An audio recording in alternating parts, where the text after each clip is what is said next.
And we are live. What's up, guys? Welcome to the Fresh Fit Podcast. It's Money Monday. We got ATM Together in the house, man. Let's talk about getting some money. Let's get into it. Let's go.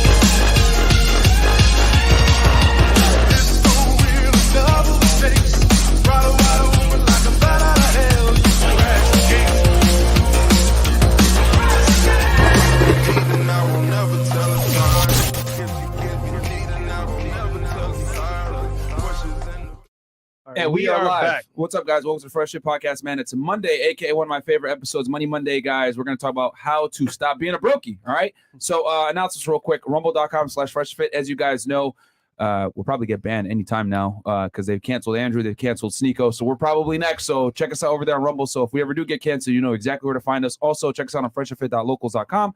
As you guys know, Fresh does pre-shows there, behind-the-scenes content, all the stuff that you guys basically like to see, you know, as far as lifestyle goes. It's all on freshandfit.locals.com, and all our old Patreon videos are there as well. Also, check us out on Megaphone, guys. If you want to get the audio version of the podcast, check us out over there for the Fresh and Fit channel, and also for Fresh and Fit After Hours. Just make sure that you wear headphones so you don't get fired at your job. Get the merch at freshfitpodcaststore.com. And then also, guys, I need y'all to stop what you're doing and subscribe to our other YouTube channel, Fresh and Fit Clips, guys. We post 8 shorts on there per day, 6 clips per day. We're posting more content than anybody else. I need you to go over there, subscribe to that channel. Almost 80% of the people that watch that channel are not subscribed. We want to get it to 1 million so I can get another gold plaque and flex on the haters. But we need you guys to go over there and subscribe to that channel. Also, Fresh, you got a vlog, right? Yes, guys. If you want to see our Dubai trip, it's all vlogged on that channel. Also, as well, all our other vlogs are there. Check it out. Twitch on the way. And guys, join the CEO network, man. Adding massive value in there. We had a Zoom call for the first time for real estate. We got training for a gym as well. And as well, trading coming up with Lambo Raul. Go check it out, guys. Let's go. Cool. And then for my YouTube channel, guys, it's Feddit 1811, as you guys know. I do a couple of breakdowns on there. The one I did last night was Chris Watts, the guy that killed his entire family out there in Colorado. I did a breakdown on that one. Yeah, I know, bro. Chris, right? For real. And then I also filmed a terrorism case, Hezbollah, for you guys last night. That's going to drop on Thursday. I'm working on BMF for you guys, but the thing is that I need the documentary to get it, and I can't find it anywhere. It's an old documentary called BMF Rise and Fall. It's from 2012, I want to say. If any of you guys have an HD, let me know. I'll literally pay you for it. That's the documentary I want to use because I think it's better than the Stars one that's out right now because it actually interviews the DEA agents that were involved in the investigation. I want to get into detail with that. And then last thing, book in stores right now. Why Women Deserve Less. #1 bestseller on fucking Amazon right now, guys. Okay, go get it. It's #1 in dating and human intersexual dynamics. So go ahead and check it out. I got it on paperback, Kindle, and hardcover. Audible coming very soon. We're waiting for the approval. Mo had to resubmit something, but we're good. We're going to hopefully get it approved within the next 10 days. And when it comes out, I'll let y'all know. But anyway, without further ado, we got 3 special guests in the house. ATM Together. ATM Together. I want y'all to introduce your guys yourselves because we know who you guys are. You guys been on the show before, but they might not know. Turn to y'all. Yeah, absolutely, man. Hey, thanks for having me, guys. Man, it feels good to be back in Miami, dude. It's like 80 degrees over here. We just came back from San Diego. San Diego right now, it's like raining and shit. My dog almost flew off the terrace the other day. Whoa. Crazy ass shit. But anyways, guys, my name is Paul Alex. I'm founder of ATMtogether.com. You guys probably recognize me from, what was it, like a couple months ago? Like I think in November or whatever. Yep. Yeah. But yeah, dude, like basically a narcotics detective to 8-figure entrepreneur.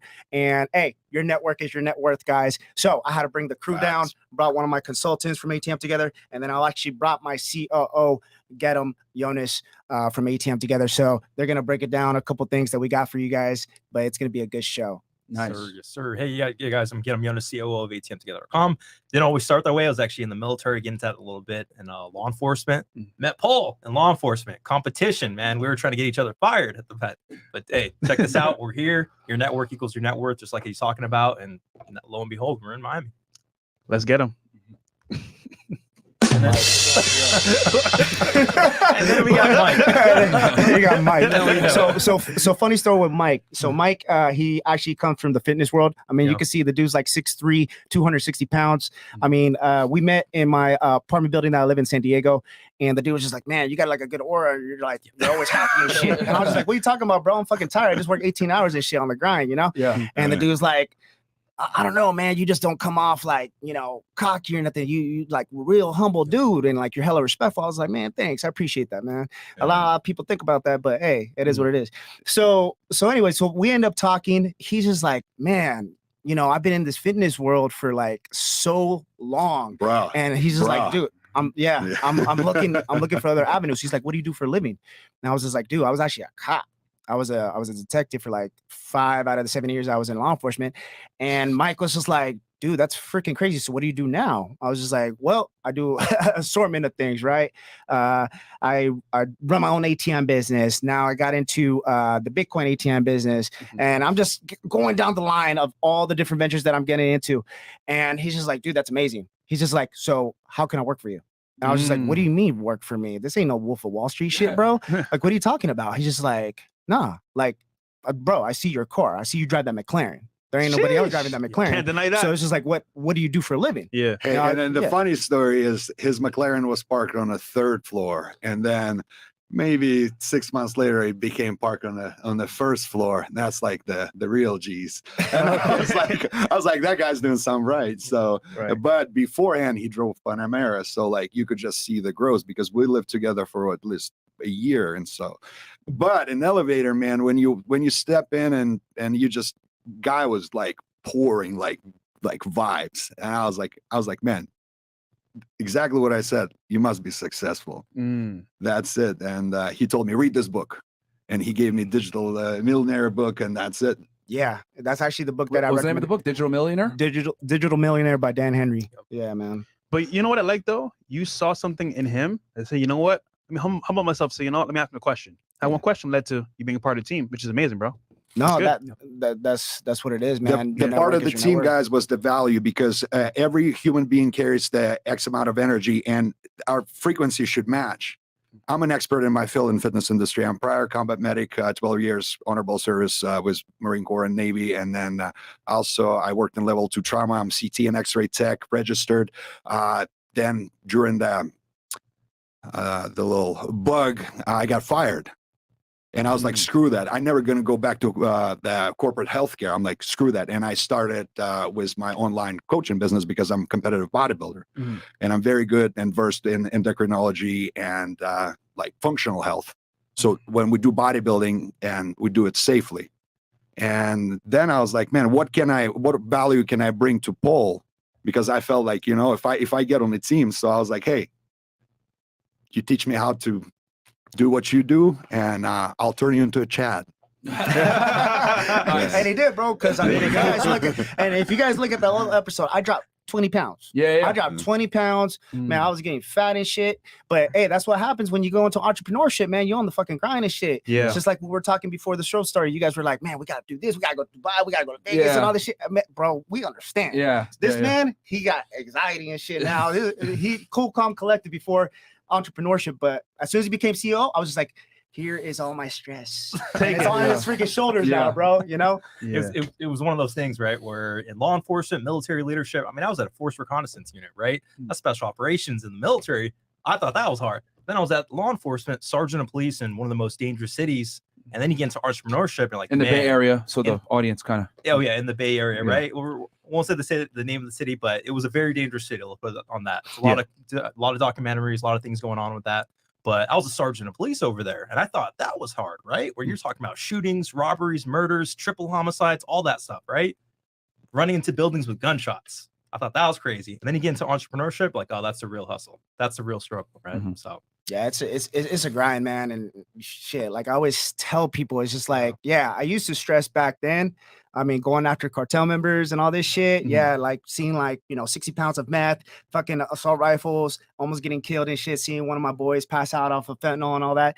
But man, entrepreneurship is just a different game because Right. now you don't got that safety net. Yeah. And that's what a lot of people don't realize. They think that like they see you online and you're probably in a nice car or whatever, but they don't know the struggle that it took to actually get there. You get what I'm saying? So it took a lot of heartache. Actually, like, I'm not the youngest dude. I'm 35. Yeah. So this is like my third career, bro. Right. I was in sales for like 7 years, law enforcement for 7 years, and then finally got into entrepreneurship. And I've been a full-time entrepreneur for the past, it's almost 4 years now. So it's amazing, dude. Yeah. Yeah. Yeah. The uncertainty is kind of what it is. And that's such a big difference from, coming from law enforcement or working for the government or whatever, because every 2 weeks that check is coming, right? Yeah. Versus being an entrepreneur, it's a little bit sporadic in the beginning. So it's not as consistent.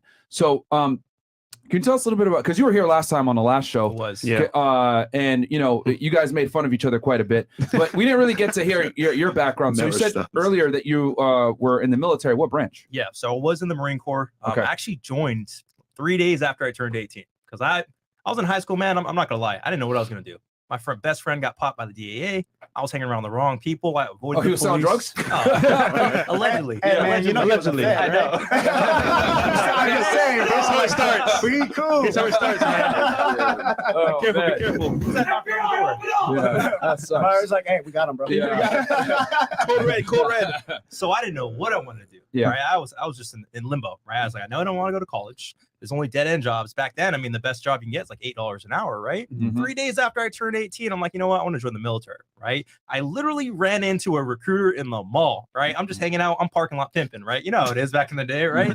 I'm trying to pimp on some girls at the actual mall, drinking some ice cream. First male role model I ever meet, Marine Corps recruiter. He's like, hey, man, I'm going to take care of you. I was like, I didn't know what that meant at the time, right? Yeah. Years later, in the Marine Corps, serving in actual some legit units. And after that, still didn't know what I want to do. Dead end jobs. What year did you get out? So I got out in 2018, but I Okay. stayed in the reserves for a few years, right? So Okay. overlap with When law did you go in? enforcement. 2010. Okay. Yeah. So a little while, a few years inside the military, right? Yeah. So joining the Marine Corps, man, going to boot camp, I didn't know at the time, but I was made for that, right? I just love fitness. I love the structure. I love all that good stuff, right? The 9 to 5, it was kind of a 9 to 5, but it's the military, right? Right. So what I didn't realize was there's some racist ass motherfuckers in there, man. What's your Of background? course. So I'm East African, Eritrean, right? Small Okay. community, small little country in East Africa, right? So born and raised in the Bay Area, so I'm used to diversity, right? Yeah. Until I go into boot camp and I got some people from Arkansas, right? And it's the first time Yeah. I've seen a black guy. Who are you, boy? Oh, What the hell? What the hell? And they're gonna say that you and Myron are not black. Yeah. All right, man. Yeah, You can't win, bro. Dude, that's Oh. crazy to me, bro. How Yeah. can you judge somebody by the way they look and shit? You know how many times I get that I'm Asian?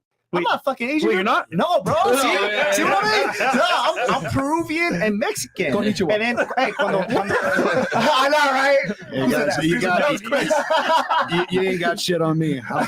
Chris is like, Yeah. no, but like, I'm serious, man. When I roll up and I start speaking Spanish and shit, people are like, ¿Qué dijo? Yeah. And like back in the day, especially in sales, they'll talk shit. They'll be like, este course. pendejo, ¿qué quieren vender ahorita? Yeah. And I'll be Look at like, this Chino. ¿Qué You dijiste? comprende? Yeah.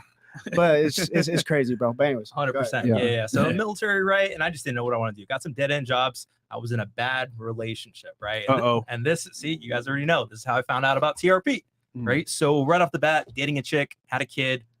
I'm thinking she's cheating on me, right? Beta. We've all been there. We've all been there. Yeah. No. That was dark blue pill Oh, beta. yeah. Dark Bad. blue pill. Yeah. It was a bad time in my life. Wait, was it your kid or her kid? It was her kid. Even Okay. worse, yeah. So it was one of those things, right? So I was in that bad relationship. We move in together, man. Almost one of the biggest mistakes of my life. She's trying to lock it down. You know how it goes, guys. yeah, A of typical I was there, man. story. I was there. This is years ago, right? And I didn't know any better. My gut was telling me something different. You know how it is. But at the time, I'm like, hey, I don't know any better. I'm supporting someone's kid. I'm losing money. I'm over $50,000 in debt. Holy.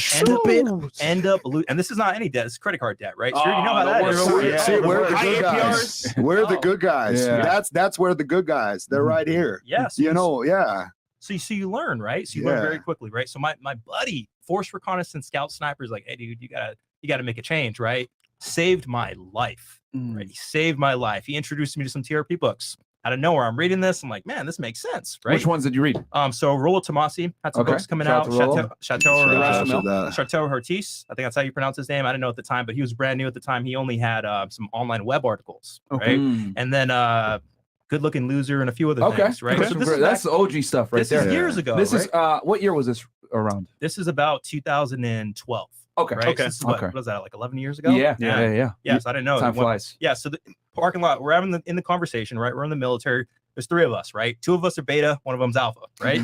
He's telling both of us we go 2 different routes. Me, here I am today. The other guy, he's wearing anime clothes and he's acting all the time with long hair, right? Stupid. It's just to say. Yeah. So it's bad, right? I end up losing my crib. I actually end up losing my crib, and I actually end up in the streets, right? Living for weeks at a time. Did she like kick you out? Like, how'd you like? I couldn't afford rent. I was like, I can only do so many cash advances on the credit card. I had no cash, so I literally had no cash to pay for Where'd rent. she go when you guys got evicted? Man, she went back to her parents' house, right? And I already broke it off with my parents and my family because of her, right? So I got no support system, right? Wow. And you're in the Bay Area, you know how much rent is, right? It's expensive, so life's tough for me at the time, That's right? a dark blue pill, my friend. It's Oh, she was probably smashing someone else. Oh, Let's keep it real. I mean, it is what it is. It is what it is, right? At Hey, the the chat always there, bro. You have to learn, right? You have to learn. So I randomly run into a cop, right? In a good way, guys, in a good way, right? Because I actively avoided the police. Spoke to him, a brother. And at the end of the day, I'm speaking to him, and I found out you only need a high school degree to actually become a cop in California. Blew my mind. So right off the bat, I started applying out as many police agencies as I can. 20, 30, 40. And at the time, I didn't realize when you do a shotgun application like that, you can't do that. It actually looks really bad. It's like chicks, right? Imagine you're trying to hit on a lot of chicks in front of them and they're all shutting you down. The rest of the chicks don't want you anymore, of course, right? Yeah, at least you were on your purpose, bro. Exactly. Yeah, you're on your purpose. So like, that's what Rollo's book is all about. Rational. People think it's about women. No, it puts you focused on purpose, and that's why he's here right now in the middle. Yeah. So I ended up getting denied by all these departments. So like, hey, sorry, you're just not the right fit. I already knew what it was, right? It's in Southern California, certain agencies. That's just what it is, right? Get hired at a department. Here's the thing, right?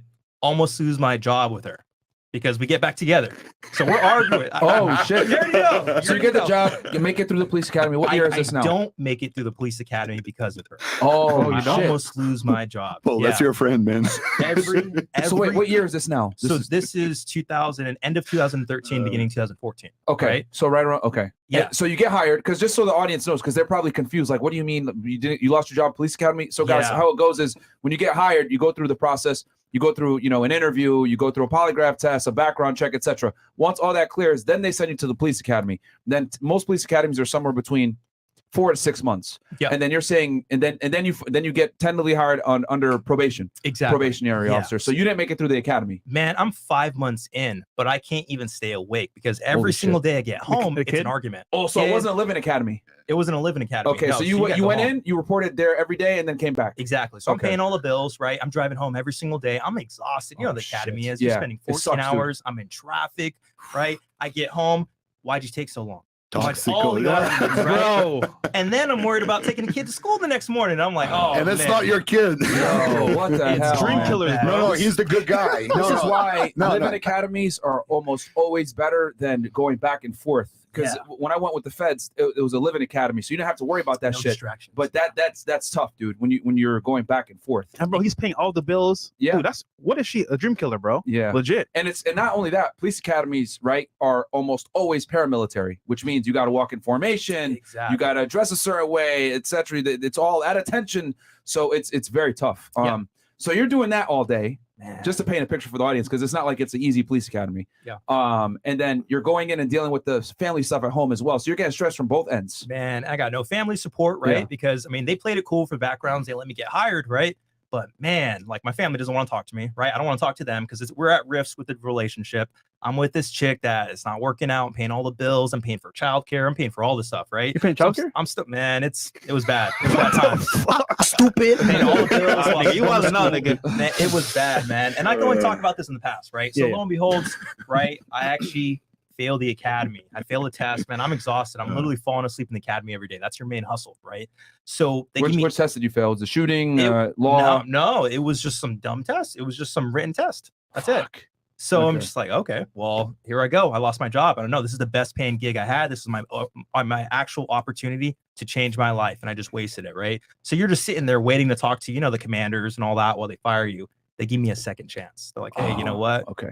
We talked to your friend. We know about what's going on at your house, right? This is what you got to do. You got to break it off with her, right? You got to actually get a new Wow. household. Man, it's wild. I actually move in with my buddy. No, that's leadership because I mean he recognized that like, yo, you date in a chaos. Mhm. It's like ADHD times squared. 100%. Yeah, so you can't focus. How can you pass a test? How can you be focused on the business? Like man is like, that's it. It's the end. 100%. Good leadership. Yeah.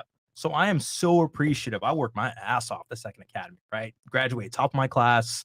And I'm like, I'm so appreciative for this Did you opportunity. have to start from the beginning, or did they recycle you from where you left? Start from the beginning. Fuck. 6 months again, right? Yeah. You got the hell week or whatever they call it, where they're trying to haze you, all that good stuff. I don't care. Like, this is the best paying job I'm gonna get. They're paying me like She's $30. not with the chick. Yeah, $30 an hour. I'm living close to the academy. I'm working my ass off. Finally getting the job.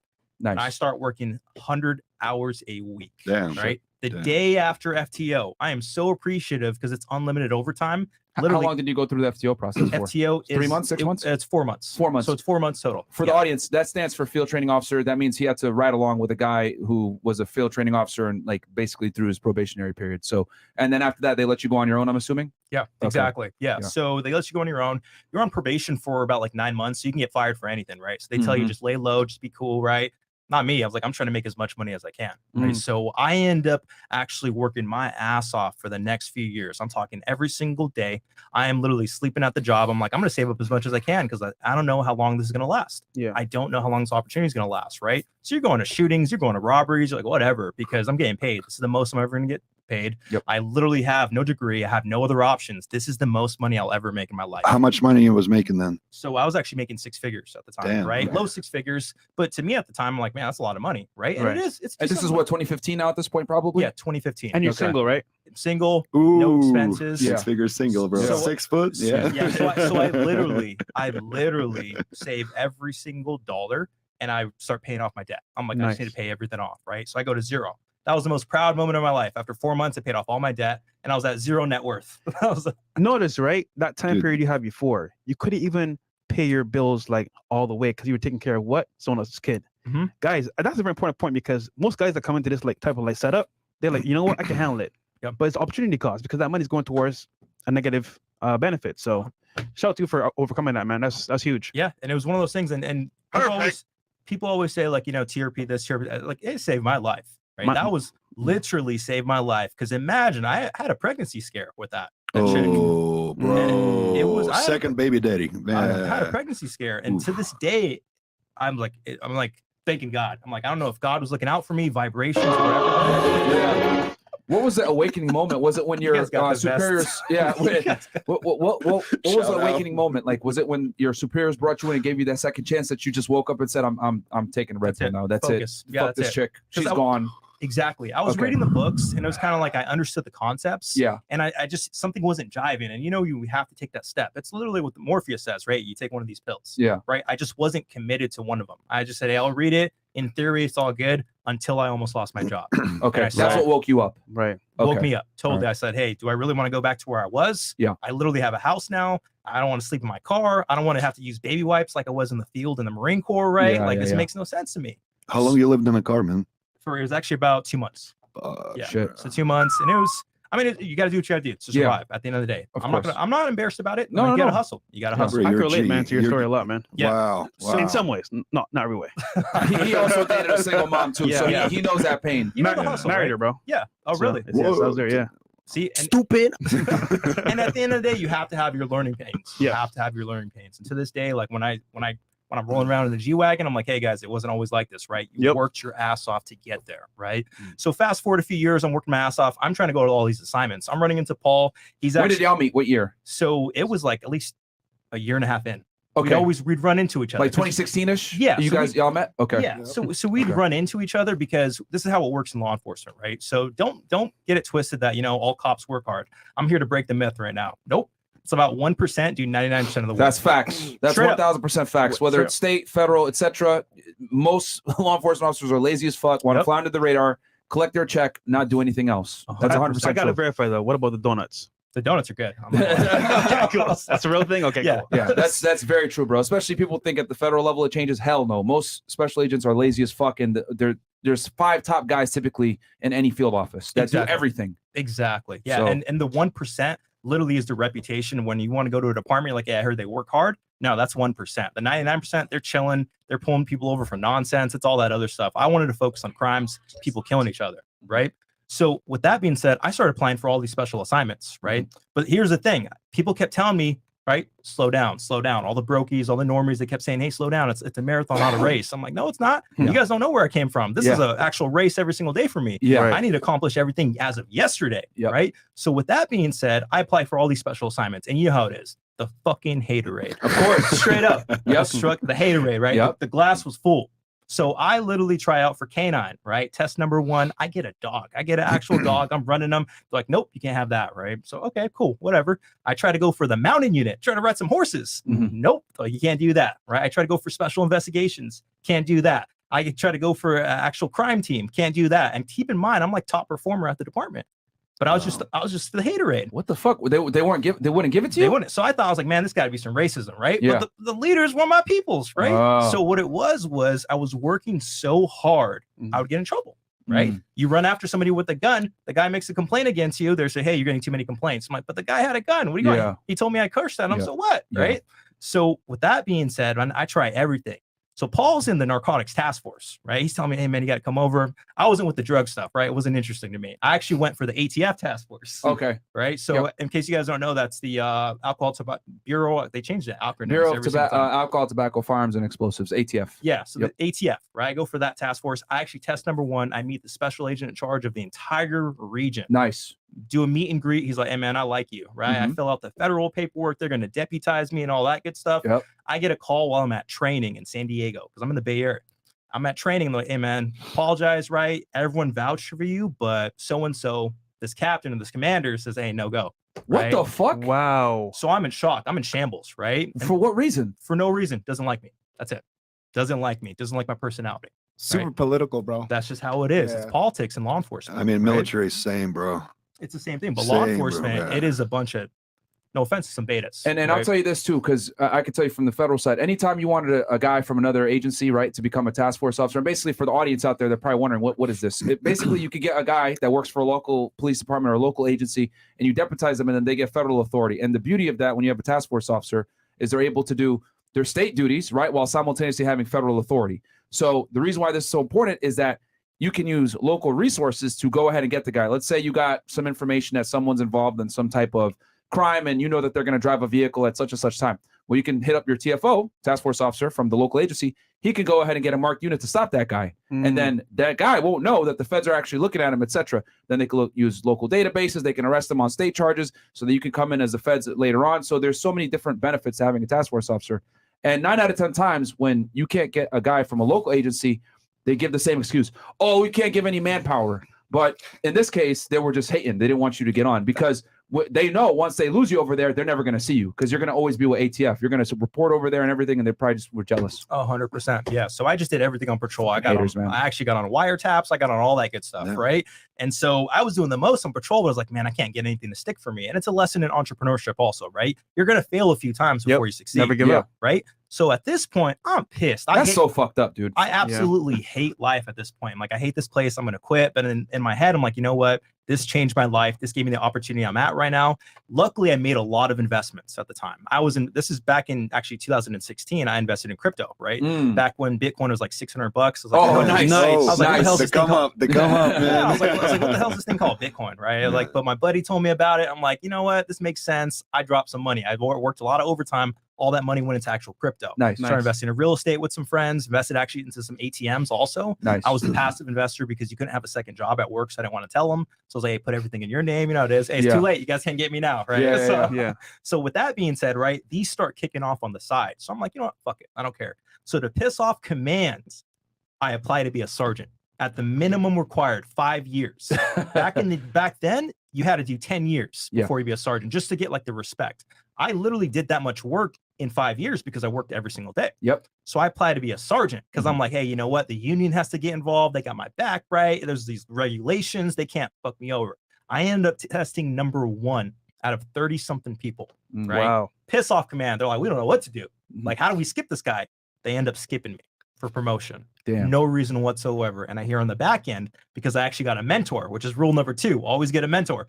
Facts. From Barbados, right? Shout out to Barbados, man. Hey, that's what I'm talking about. Cheese on bread. When Fresh is like, oh, from Barbados, like, hey, man, that's what I'm talking about. He always used to say there's Barbados and then there's the rest of the Caribbean. So with that being said, right, got a mentor. He tells me, hey, man, you know, at the end of the day, I spoke to command because he was connected. As I spoke to command, they want to test you. They want to see how you're going to respond to this. I was like, what kind of bullshit is this, right? So I want to quit at this point. He's like, dude, just keep your chin up. It's all good, man. So I get promoted the second round. Best thing that ever happened to me, right? So at this point, I'm career tracked. I'm thinking, hey, you know what? Life's good. I'm promoted. I'm a young sergeant. I'm a minority in this primarily minority city. I'm made, right? Youngest sergeant. Still on probation because you have a year until you're actually on probation. How old are you at this point? I am 29 at this point. Oh, they're mad. Right? They're definitely, yeah. Hey, and I was the youngest. Young guy coming up. For the audience, real quick, a sergeant typically is going to manage probably 6 or 7 patrol guys on a shift. So yeah, he'll be the main guy on a shift, and everyone that's doing patrol or whatever, if they need anything done or they need a supervisor, he's the main guy that's running it. So I can see why they would be mad.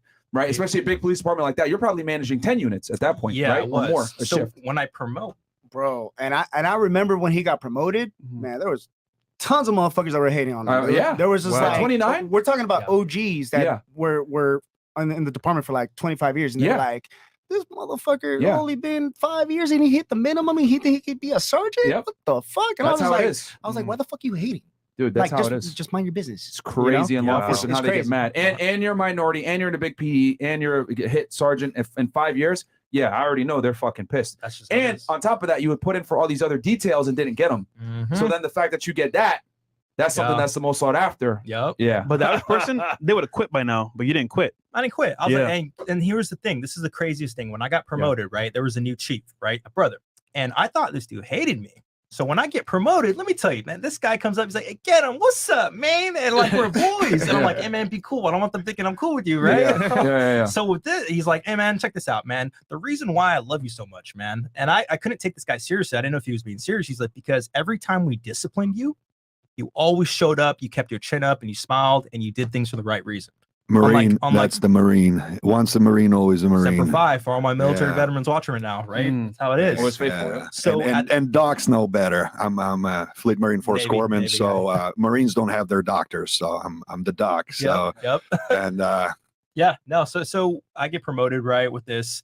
And he tells me that. So it changes my life. At this point, I was like, all right, you know what? I'm never going to let anything take me down anymore. Because it blew my mind. I didn't see that was going on behind the scenes. I was just in my own head. I was in my own world. I was being selfish and all that, right? So with that being said, I get promoted and they put me in the oldest squad, OGs, right? 20-year vets, brand new supervisor, 29 years old. Oh, damn. They got kids my age, right? Yeah. So you know how it is. They're like, oh yeah, that's what we're doing now, huh? Right? Yeah. So lo and behold, I didn't know this would be one of the things that changed my life. So one of the officers in there was very close friends with right? So keep in mind, it's a morning shift, right? Coincidentally, 2 other sergeants called out sick, 2 out of the other 4 sergeants, right? So I'm the only one in charge of half the city that has, 1 million people in it, right? Brand new sergeant, like, I don't know what I'm doing. So I hear the fateful words. He actually gets shot that day. Oh, fuck. So on that day, we're smiling, we're joking. I'm having my team brief with them. I cut them loose to get their patrol cars and all that. I walk to my office. It's like 10 minutes into the shift at 6 a.m. And I hear the word shots fired, I've been shot, right? And I'm just in shock, right? I jump out my seat. I start running. It's the one day I don't have my car with me, right? So I go to the area to get my car keys. And you know how it is in law enforcement or the military or even any job, right? People always play pranks. So they changed the language on the key card thing. So it's in Chinese. Oh my God. I'm over here trying to get a car because this dude's like, hey man, this guy's got a gun. He's running, right? And they end up shooting the guy back. So I get the car, right? I'm smashed and I'm running red lights, 100 miles an hour, right? Get there as soon as I can because my boy's down. Yeah. Right. Okay, so he ends up getting hit. The guy gets shot back. They don't realize they shoot him. They don't realize they dropped the gun. So the guy starts fleeing on foot. Cops are pulling up. They see this and he's just fleeing past them, right? And they don't shoot him. So it's a foot pursuit or they're running after him for blocks on this city. Keep in mind, I am the only supervisor, and this is after a lot of like unrest. There was a lot of riots going on. George Floyd just happened, like all that good stuff. Oh, right? this is 2020. Oh yeah, this is okay. This is so I'm Bro, scared. that changes things a lot. That changes things a lot. Okay. Because you know how it is, right? Yeah. There were riots. Yeah. We went through it. They were breaking into everything, Yeah. right? Okay. So with that being said, right, I'm over here like I got to take control of this scene. Yeah. So they got cops running after him, right? And then all of a sudden I hear like, hey, this guy's he has a he still has the gun in his hand. He's still running. So there's this countdown going in my head. I'm like, there's only so much time before they shoot this guy, right? Yeah. And I'm thinking, all right, I'm about to be in federal court. Like, all right, I got to say, I love you and my family because it's just about to go down, right? And I'm thinking like everything that's going on CNN, Fox, you know how it goes, right? It's very anti-police. 100%. And I'm in charge of 30-something police officers at this time, right? Brand new sergeant on You're probation. the first line supervisor on it. You're going to be the first one that they interview after. Hey, why'd your officers do this? Blah, blah, blah. Yeah. 100%. Right. And lo and behold, the guy ambushed them. They pull up. It was a call with the guy with the gun. He ends up just waiting there. They see him. He starts unloading on them, right? Per like 15 rounds, starts shooting at him, strikes my officer, right? So I pulled up quick on scene. And lo and behold, I see the guy. So I cut him off. I see the guy coming towards us, right? And all these police cars are coming from all over the city because when an officer says he's shot, the whole city starts responding and all the different agencies start coming, right? Yeah. So I see the guy and I see he has a knife in his hand. And I'm like, where's the gun? And the guy's just staring at me, right? So I'm over here pointing my gun at him and I'm like, man, I'm gonna have to smoke this dude, right? And I don't want to. It's a tall black male, right, in his 50s. So I'm like, I already know how the headlines, right? Oh, yeah. Police shoot black man. That's just how it is, right? It's politics. It's the Bay Area. So with that, the guy's coming. He's like, you guys are gonna have to kill me. I'm like, oh no, suicide by cop. Yeah. Right. So in my head, I'm like, oh man, what can we do to not shoot this guy? Yeah. Because we about to be in federal court. The dude ran 4 city blocks and wasn't shot. And then if a sergeant pulls up, the first one on scene and shoots him, prior military, he's like, man, the military guy had PTSD. That's why I got him. Right. So the guy has a knife. So I'm yelling at my guys to get their beanbag shotgun out. I'm like, hey guys, shoot this guy with his beanbags because those are less lethal rounds. Of course, right? Yep. Guy's on FTO. The kid is on FTO, the only one in the city with a shotgun, of course, right? He's struggling to load brand this new thing, guy right? out the academy. He's stressing. The guy's coming at him with a knife. I'm like, please, Lord, please. I'm praying. Wow. So I'm talking about, and this guy's like, kill me, right? Yeah. And I finally, like, I don't know, the grace of God is looking out for us or something. Loads that beanbag round in there. The guy's within, like, from here to the camera, like 5 feet away. Hits him with the beanbag. Finally, the guy thinks he's being shot at. So he's like, oh crap, they're actually shooting at me. So he starts running. Yeah. so he starts running and we're chasing him. Still's got a knife. He's running at civilians. Civilians are running everywhere. It's like Grand Theft Auto. I'm like, what is going on right now? This is surreal. Damn. So finally, it's a movie. Oh man. And they're running after him, shooting with beanbag rounds. And I'm waiting for the canine. Like I'm like, this is all That's chaos. crazy, bro. Just chaos, right? And lo and behold, we don't know the guy's shot right now, right? But he's high on something. We think he was actually on fentanyl right now, right? All right? So he's high. He actually got hit by the officers. So check this out. I'm chasing him in my car. I'm like, man, I can't hit him. Like, I can't run him over. I'm like, please, man, please put the knife down. Please. I just want to arrest you, man. I'm begging the guy. Man. So the guy finally runs. And so there's some civilians that are actually recording on their phones, right? They're actually coming out their apartment complex and they're like this through the glass door. Yeah. He turns towards them like an actual zombie. And the guy runs straight towards them with the knife. And they're like, oh, shit. Like, what, like this dude's about to stab us. So there's some brothers also. So they see us, they see cops running after this guy, yelling at him, and they see him running at them. They're like, oh, it's time for us to beat feet. So they start running the other way. They leave the apartment door open. He goes in the apartment complex, right? High rise. Yeah. Here we go. Barricaded subject. Oh, wildness. Here we go. Wildness. So he gets in the lobby, right? Luckily, it's in the morning because it's a veterans, like low-income housing apartment complex, right? All military veterans. So he goes in the lobby. He's going left, right. Everything's locked up because it's a government building also. So with that being said, he actually barricades himself in there. Yeah. So we set it up, barricaded suspect. We're stacked up. All these, I'm talking like 30 cops, right? Every cop in the city has come. I'm running the entire scene.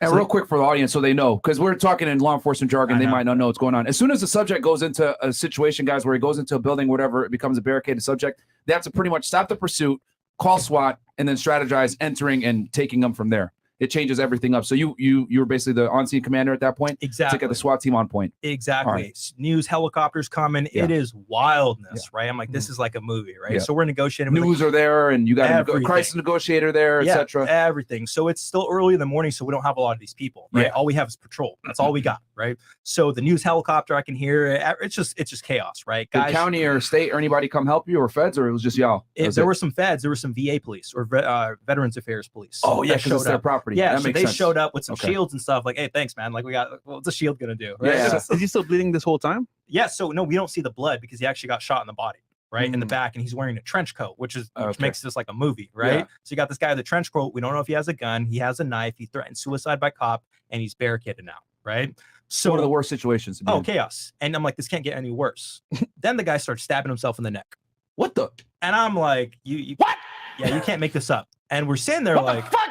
hey, did he just do that? Yeah. Everyone like looks at each other and is like, the guy's like slicing himself in the neck. I'm like, God, like, please don't kill yourself, because then they're gonna say we killed you, Yeah. right? So it's superficial at that point, right? Yeah. We get lucky. Lo and behold, we talk the guy down. He surrenders in custody, right? So Okay. great news release. Like, they're like, hey man, you're gonna get promoted again. Like, you did a phenomenal job. You took charge of the city and all that. So I'm in a position where I'm like, you know what? I'm career tracked. I'm set. Everything's gonna be good to go. Yep. Right. So most people would get complacent with that, but I just thought in myself, I was like, you know what? Something just doesn't seem right anymore. I can't be doing this for 20 years, right? I can't look like some of these guys that aren't too happy, right? They ain't too happy after 15 years. They're on their third divorce.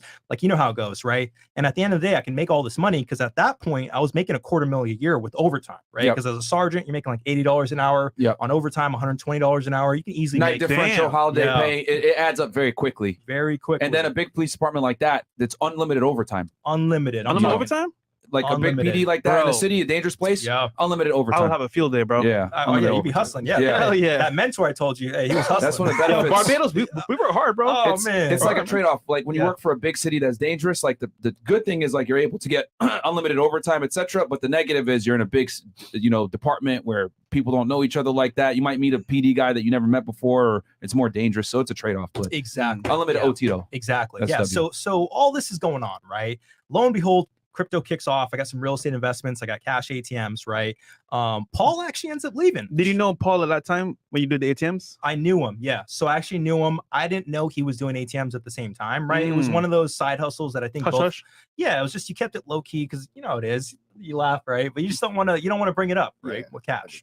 So with that being said, right, things are good, right? But I'm just something in the back of my head saying, hey, just don't stay over here, right? And then Yeah. my boy tells, and I hear through the grapevine, right? My officer that got shot, they put a case on him, an internal affairs case. You know what the case was? Cursing. They said you cursed, and that's against our policy. After he got shots, he yelled "fuck," and that was where he got it twirled, and that was it. I was like, all right, I'm done. I was like, I know I'm done with law enforcement. What? At the time, I'm telling you, you can't believe it. That's just how it is. It's the Bay Area, right? That's just how they roll. If anyone makes a complaint, that they almost always the internal affairs has to do an investigation. They must. Yeah. Whether they find it unfounded or whatever, they have to open a case. It's ridiculous. Yep. That's just Even no matter how ridiculous or ludicrous it is, they have to open a case. For cursing? Yeah. And then I'm not surprised. Like California, that's why being law enforcement in liberal states is typically not to your best interest, because they're super woke and they don't really protect their officers like that. So 100%. Yeah. So So, my whole job yeah. as a sergeant was just protecting my officers, right? It Yeah. was the same thing I learned in the Marine Corps, but I didn't realize that's not how it was in law enforcement. You're supposed to throw them under the bus. So I already didn't drive, right? I wasn't with that. Yeah. So with that being said, I already have 7 figures. I had over $1 million in the bank because of crypto, right? nice. So I'm thinking to myself, I'm like, I don't need to be here, right? Right. I actually had gotten into UC Berkeley too. So while I was in law enforcement, I started applying to different colleges because I went to community college because I knew somehow, some way, like I knew I needed to get out. Got into UC Berkeley. I'm like, nah, that's not for me, right? Because UC Berkeley, they lean a certain way. That's not the way I super roll. woke. Yeah, I was like, I can't do a shift of seeing somebody dead on the ground and then go to a college and them talking about we need to abolish the police. I'm like, I can't do Yeah, it. feminist studies and bullshit. No. Bro, women's but you had studies. GI Bill, but you never used it, right? It wasn't worth it. It wasn't worth it to me. College, For real. college Yeah, wasn't same, worth bro. it. Same. Exactly. Yeah. So with that being said, I'm thinking to myself, what do I do? I'm seeing Paul over here with the McLaren. I'm like, hey man, Yo, you know what's funny about this, right? You'll see a guy doing well, Yeah. you're like, all right, he's on up and up. But then you see his car is like, hold on a second. That's not cheap. You can't just get that by winging it. Mhm. So you're doing something right. He My car. rented it. He Yeah. rented it. Yeah.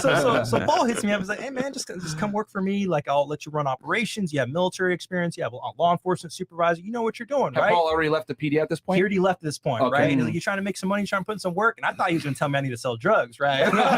Man, it was look. It was an ongoing joke, man. And, you know, for anybody that's an ex coworker, ex supervisor of mine, you know what I'm about to say.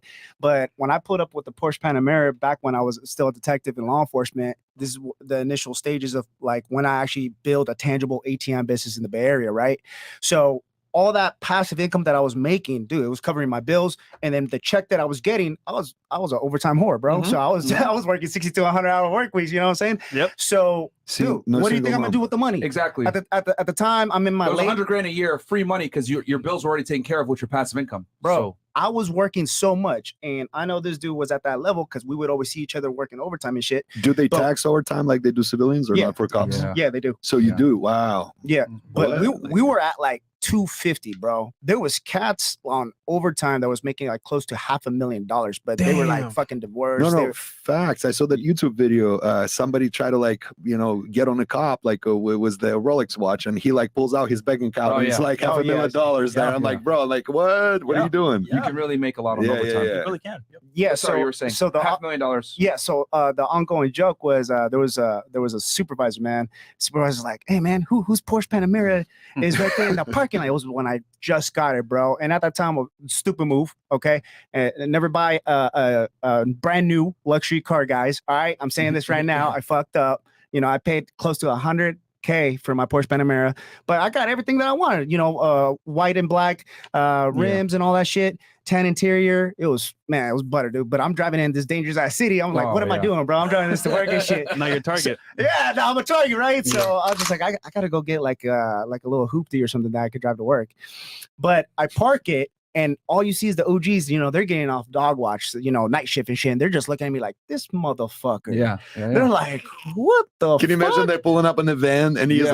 like rolling in Panamera? Bro, I went to the Christmas party, right, with my team when I was on the task force, and I remember the sergeant was just like, "Hey, bro, you can't afford that on no cop salary. Wow. What the fuck?" Yeah. Yeah, I was just like, some "Oh, beta dude, shit. no, I got like a side hustle. I got a side business, but I didn't really go into it. I was just always low key. Yeah. So we would always chit chat and be like, "Hey, what are you up to, man?" Because that was the different thing about Gedam. You know, it's like when I would talk to anyone else in the department, they would just talk about law enforcement. Yeah. But see, the thing is, I didn't come from the military. I mean, not like these guys, and I respect what they do as far as like, being in the military and shit. But I came from sales. I came from corporate America. I came from the hustle and shit. Yeah. So at the time, I found fulfillment in law enforcement. But then also I was about my money, Yeah. so I was doing my investments, everything, bro. So when I would talk to Gedam was just about his money too. And he was just like trying to like convince me, hey, bro, buy Bitcoin. He's like, you got to buy Bitcoin now. I was just like, man, fuck your Bitcoin. I'm trying to do ATMs. dude." That's why I'm like, that's why you still work in the department, bro. Yeah, Come work for me. yeah. But yeah, man. Those are good times. Yeah. So he said, hey, come over. Why don't you work with me? Right. So This is 2021 now at this point? Or this 2020 is still? end of 2020. Okay. Yeah. So the end of 2020, right? Doing the ATM business, we start expanding that digital marketing also. So he's doing consulting for some other like influencers and all that good stuff, right? This ain't too bad. I was like, so you're telling me I'll make all this money? All I gotta do is send emojis? He's like, yeah, sure. As you guys know, Yeah. as you guys know, running businesses, it ain't like that, Yeah, right? right. So fast forward a year and a half later, running operations, we're expanding into multiple different things, and it turns into a multi-million-dollar business. And the thing is like I wasn't meant to be here. My parents are immigrants. My dad was a janitor.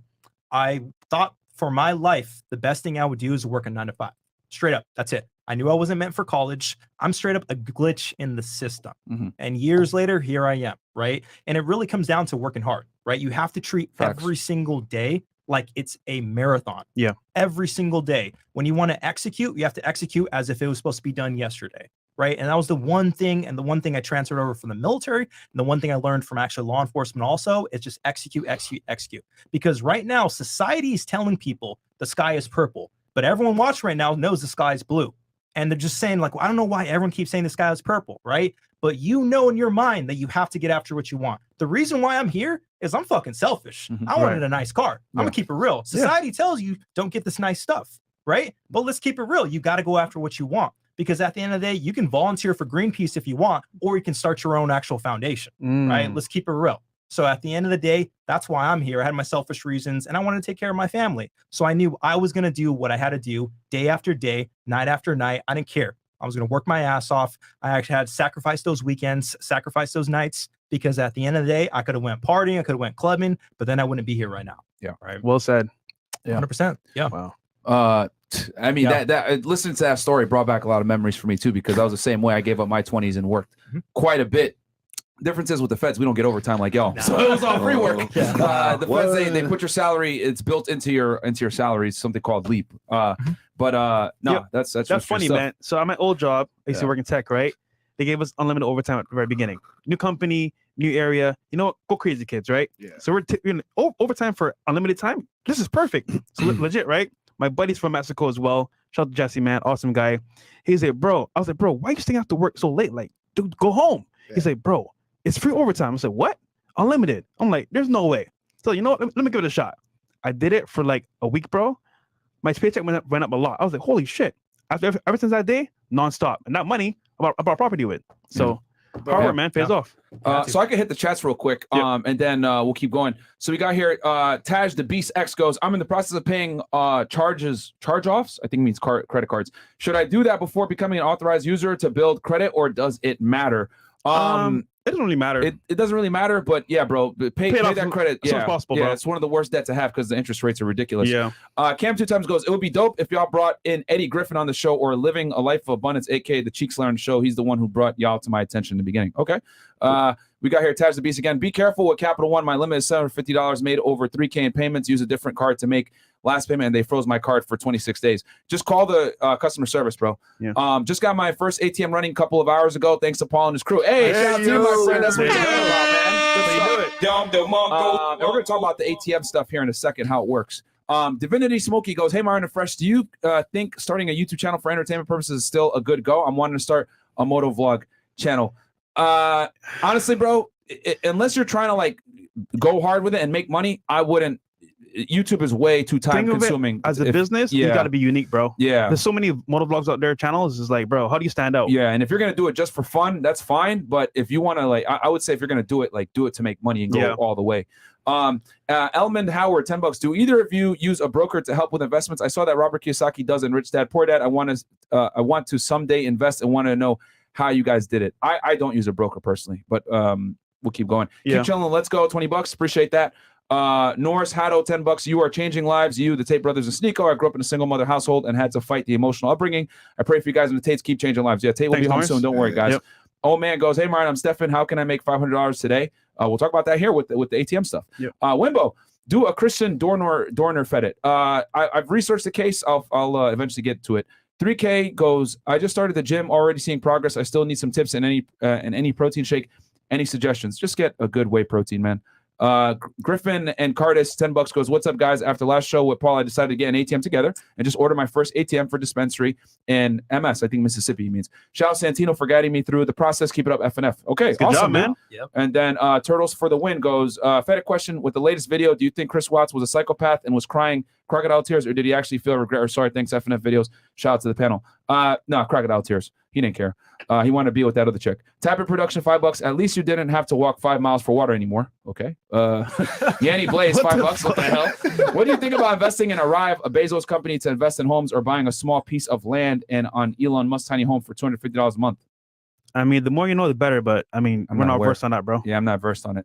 AJ, $200. Shout out to you, bro. He goes, hey, just went under contract with a single fam home. Got the inspection report back. I'm doing the money. Should I walk or renegotiate the deal to have equity and use that to fix the issues? I'm still looking for multifamily units for that area. By the way, I pulled from my TSP last year, had a negative 3% return. I'm doing the money. Should I walk or renegotiate the deal to have equity? Thrift saving plan. It's like a 401k for the military. Yeah. It's the federal one, but I don't know what he means by I'm doing the money. I'm doing the money. What do you mean by that, bro? Like, did the house not appraise? If the house didn't appraise, then yeah, 100% renegotiate, bro, and tell them you're only going to pay what it appraised for, if that's what you're saying. But go ahead and clarify for us, because I don't know what you mean by I'm doing the money. Should I blah blah? Guillermo Reyes goes $50. Perfect timing. Went to the gym in the morning. Went to work. Just now left the boxing gym. All because of you, Fresh Fit. Thank you. Slowly escaping the matrix. Thanks for this knowledge. Absolutely, it's unacceptable. There you go, brother. LP Berserker goes facts. When I first got into law enforcement, everybody was telling me to slow down. About 3 years in, I got asked to join a task force that works closely with the DA. Good stuff, my friend. Yeah, they're always going to tell you that. Because they don't want you to make them look bad. My Lammy goes, you guys inspired me to start my own podcast. Much love to you guys from Boca Raton, Florida. Shout out to you. Shout out to you. And then, oh, Lord, I actually on the edge of my seat with the story. Free the Tates. Yeah, man, that was a great story. Very good story. Damian Orozco goes, representing the Bay Area well, unlike most of the women from the Bay Area in the after hours lately. I'm from Hayward. Thanks for sharing this wild story. W guess, WFNF. Absolutely, man.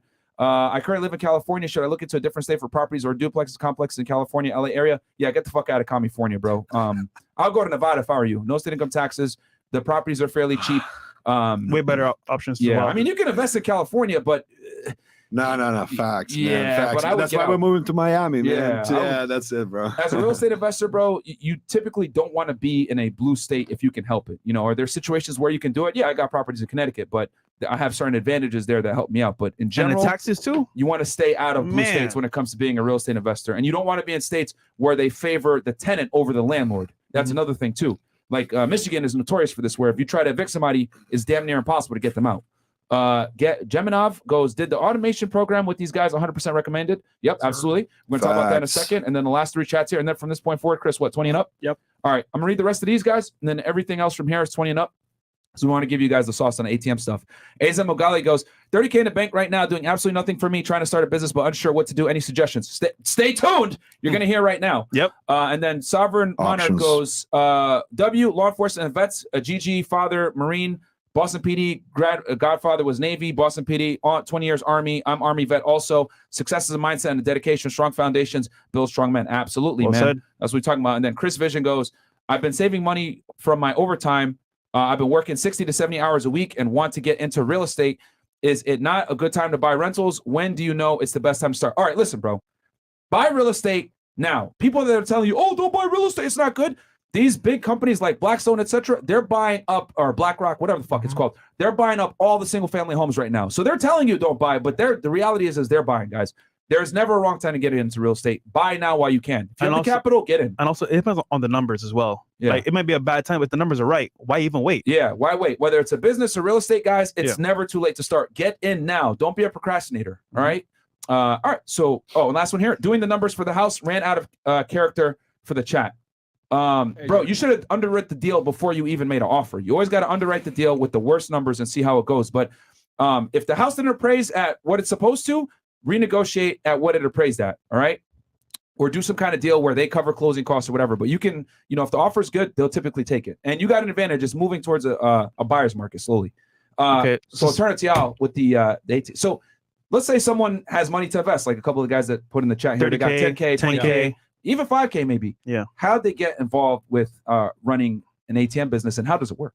Yeah, so that's actually very interesting. So with cash ATMs, as you know, we've been in business for years, right? We focus on cash ATMs. We've actually completely pivoted, right? We still do the cash ATMs, but if somebody told you right now, like, no one you guys know about real estate. If somebody said, hey, you know what? It's 08 and like, hey man, I would actually buy some real estate right now if I could. In hindsight, you guys are like, hell yeah. Or if I told you about Airbnb years ago, right? Of course. So we pivoted to Bitcoin ATMs. Yep, Bitcoin ATMs. I heard about that. And you hear about it, right? And you're in Miami, hotspot over here. So check this out. Before I even get into that, the way I found out about Bitcoin ATMs was actually years ago in law enforcement. All right. It's actually a funny story. So I'm over here before I got promoted at working patrol. Right. And I hear this 3-letter agency come in the city. Right. And the city we're in would always have the feds come in. You're talking about DEA, IRS, FBI, Secret Service, all that good stuff. It was a plethora of stuff available for them. Right. It was a playground. So I hear this 3-letter agency come in and like, hey, there's no need for local law enforcement. Don't worry. We have enough staff. We have enough agents, but we're at this location and we're seizing some Bitcoin ATMs. And I'm over here like, Bitcoin ATMs? What you talking about? Right. So, patrol, law enforcement, I was like, I got to slide through. I got to fly the flag. Right. I got to make sure they know we're here. So I actually ended up going over there because I invested in crypto already. This is actually back in like 2018, 2019. So I've been investing in crypto for years. So I talked to one of the local agents and I'm talking to him like, hey, what's going on? The Bitcoin ATMs, right? I'd never thought about even getting into that. I just thought about buying crypto. So I talked to the guy. I'm like, what happened? He's like, well, I was like, we're looking at these guys for something else, right? But the owner of this Bitcoin ATM is not paying taxes. Ah, okay. They got them for tax evasion, Okay. right? Which is Yep. the catch-all for everything, as Yep. you know, right? Yep. So, and of course, you know, me, I'm inquisitive. I got to ask, what are they talking about? He's like, man, this guy's making over $30,000 a month from this machine.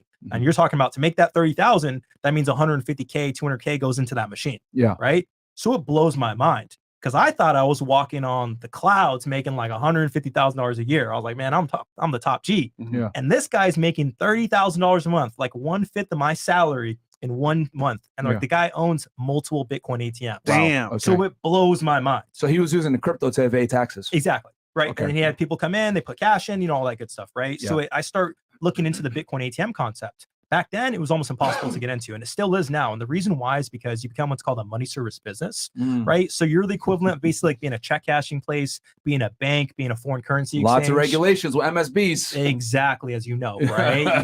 you gotta register at the federal level, state level, county level, all that good stuff, right? Yep. Paperwork, right? So with that being said, I try to get into it. When I was talking to the manufacturers, they're like, nope, you got to buy like 5 of these bad boys, right? So I didn't have the money. And then I got to try to talk to all these banks. They're like, nope, we're not about to let you do it, because back then crypto and banks, they just wouldn't work together, right? It's Yeah. competition. That's just how it is. Even to this day, it's hard, right? So I try to get into it. I fail. It's like, hey, whatever.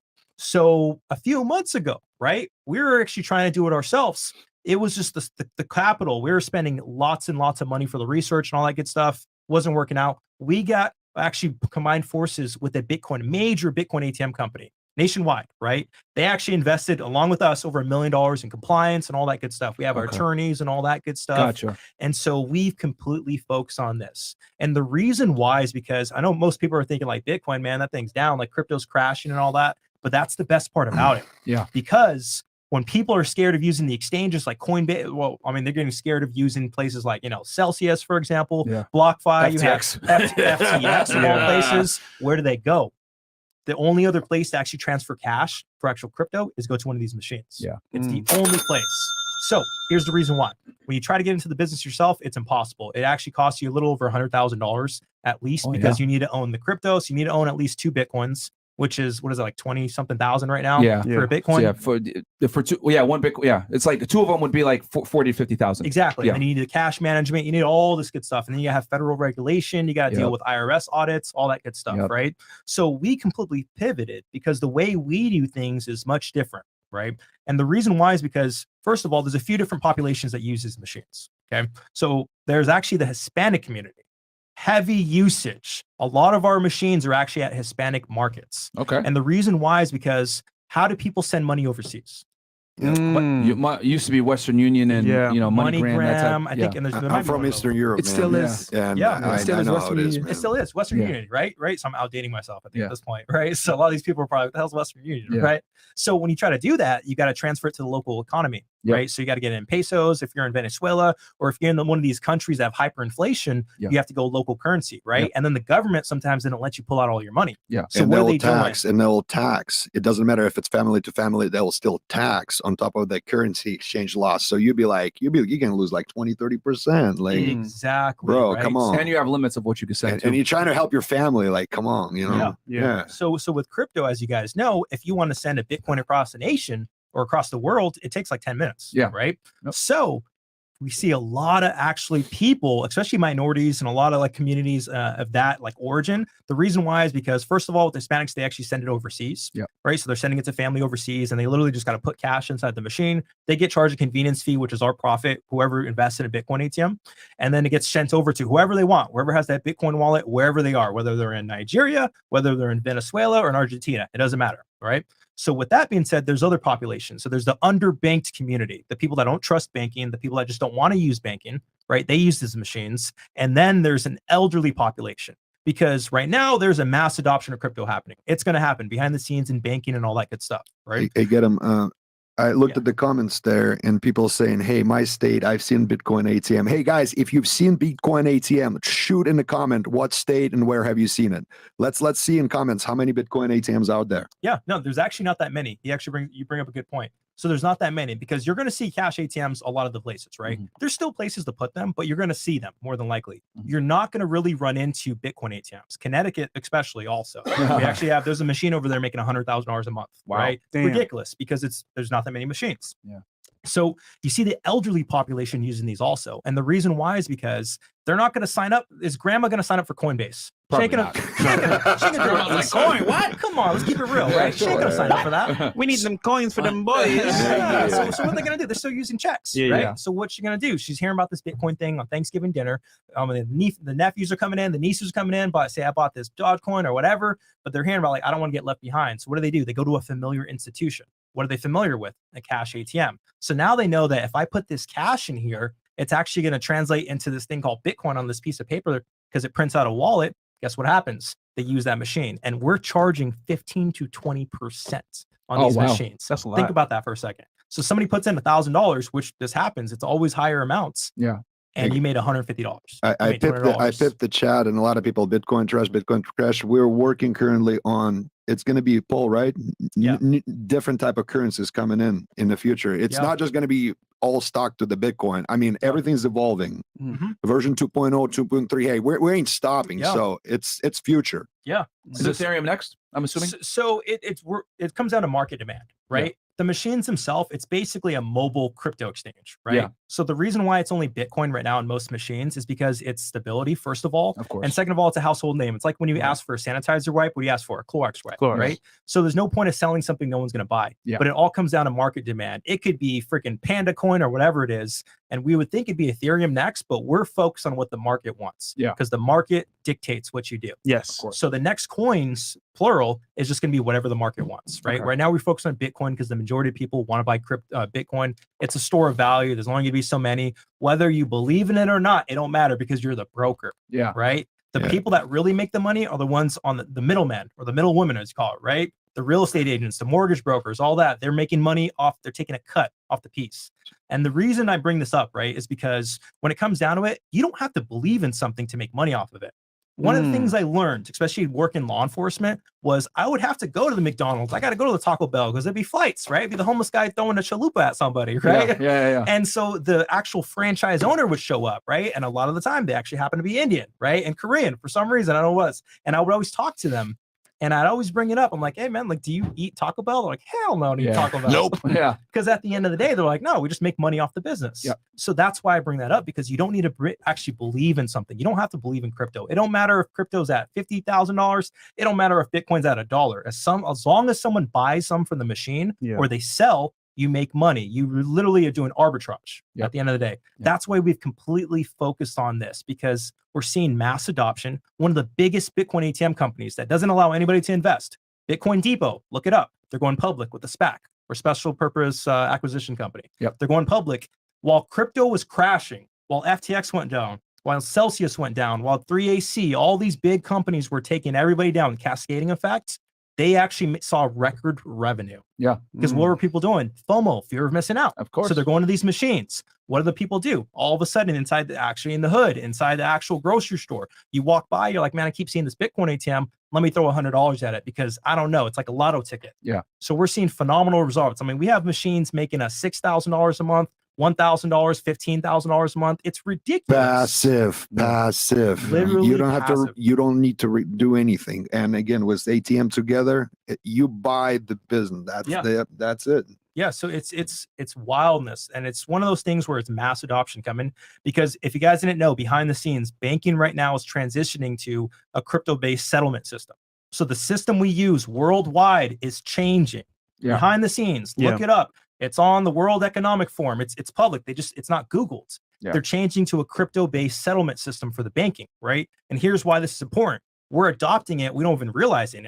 So you have to get in before the next bull run, because I don't care if Bitcoin hits $100,000. I've been invested for years ago, right? Yeah. But I do understand, but when the crypto prices start to go up, guess what happens? People go to my machines. Yep. When the crypto price goes down, all of a sudden, when it goes from 20K to 16K, all I see is buy orders, because people are saying, hey, I want to buy some more crypto. Exactly. So it's absolutely phenomenal right It now. doesn't matter because you're already in the middle. And that's kind of what same situation with me, like being in real estate, like as a landlord, whether the market goes up or down, people are still going to always need a place to live. 100%. Right. So it doesn't change anything. So I could see where you're going with this, because at the end of the day, right, the thing about crypto is that it's going to be a lot easier to send money through crypto. So whether it goes down or up, people are still going to use it as intermediary to send money to their family. 100%. And So- worst case scenario, digital.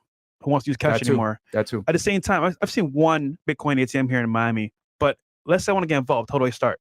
Yeah, real simple. So the way we do things is extremely simple because the thing is you become a money service business if you actually run the business yourself. So we structured it. It's almost like a vending machine. You're dispensing crypto, right? Yeah. So how we do it is we walk you through everything, right? The LLC, the EIN, like forming the business, finding the actual bank account. Yeah. And then we ship you the brand new ATM. And the reason why I bring this up is because you can always get used, you can be cheap at the end of the day, but you're gonna pay for it later. It's almost like, like debit cards, how they added like chips to them. Yeah. So the reason why you want to have buy and sell machines is because the standard is going to change. Right now, there's not a lot of Bitcoin ATMs, but when there's much more, there has to be a standard. When you go from New York City to Los Angeles, there has to be some familiarity, some kind of standard to what you do. So you don't want to be left behind with these buy only machines. So we send you send an actual brand new machine.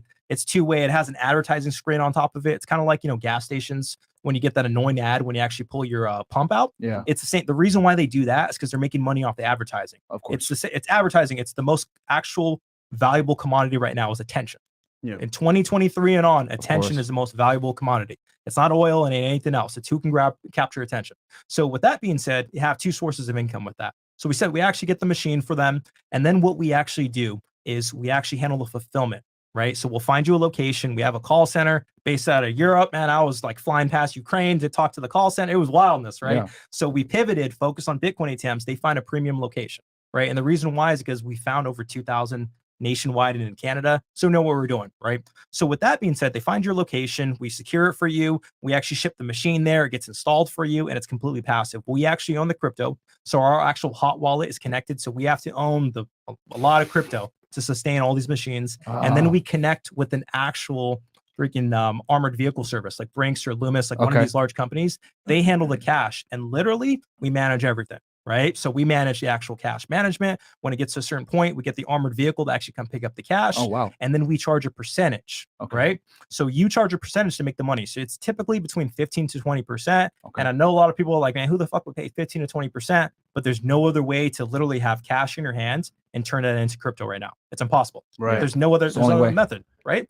So Yep. with that being said, we handle everything that way. So if people want to get involved, we're actually the only ones in the business doing this. Okay. But Gedam, Yeah. Mike, Paul, if you can do this for us, why not do it for yourself? Why involve us as the middleman? We do. So I own Bitcoin ATMs. Paul does also, right? I actually just installed one in San Francisco the other day. But we actually modeled this. I love how you brought up the federal task force. That's how we modeled this entire business. Okay. Right. So what we found was this. We could spend, I mean, it costs a lot of money, right? It's in the millions to get all these machines. Yeah. So we could lock up all our capital and all these different machines, or we can build a grassroots type movement. So the way we did it was with like the same way with our cash ATMs, because we're not really a fan of like franchises. So we built other people's businesses. So as you know, the federal task force model, it's basically a force multiplier for the federal agencies. Yeah. Right. You have one agent assigned and you have like 15 local cops, and you use their expertise of their knowledge of that area to actually make them success, to make the agency or the actual task force successful. Exactly. Right. Yep. So we did the same thing. We said, hey, you know what? Why don't we empower people that know their areas to install their machines? Nice. So what we do is we'll have a call with you and like, hey man, this is the zip code. Tell us where you want to avoid. Tell us where you want to focus on. And it turns into this. You tell us the direction. We will get you there simpler, faster, and easier. Okay. That's our business model. Because at the end of the day, yeah, we could do it. It's going to be much slower though. That's the reason why there's only 4 other Bitcoin ATM companies nationwide. It's like the major banks. The reason why is because it locks up a lot of capital. For us, what we do is we have investors that launch their own business, and that's what we focus on. Right? Okay. So to answer your question. And I'm Right. fairly new. Go ahead, Paul. And just to keep it simple, guys, because I mean, I see the chat, people just, saying some ignorant shit. Yeah. But hey, I'm just going to keep it real with you guys. We're basically business partners. That's the way I look at this. Okay. Think about it like this. If I Facts. was to be like Fresh Fit, hey, like invest 20K and you're going to see such and such returns in a matter of months or a couple years. That is actually way better than real estate. Mhm. Most people, they're going to be like, bro, show me the proof. All right, cool. Let me show you my bank account. It's almost like the Wolf of Wall Street shit where they're like, show me 75K. You drive that Jag? Yeah. People are not going to fucking invest until you prove it to them. Of course. So this is what I got for you guys. All right. Social proof. We got social proof all day. You go on his IG, Gedam Y, That's Facts. GEDAMWHY, or mine, Paul Alex Espinoza on IG. We post our clients all the time. And what I always tell all my clients is whoever invests in any of our programs, any of our investments, hey, we're not successful unless they're successful. So at the end of the day, this is why we were able to build an 8-figure company within 2 years. All right. And this is straight 9-to-5ers. People, you just heard this man's story. I mean, he was sergeant of police. He was hated on for years. I was a narco detective from corporate America and shit. At the end of the day, we're just, actual people, 9-to-5ers that turn full-time entrepreneurs, and we're doing it. So it is what it is, you know? And that's my neighbor. And that's how I literally, I was like, bro, like you're beaming, your eyes are glowing. Like, I'm like, what's up? What do you do? You're successful. So like, that's how I got into it.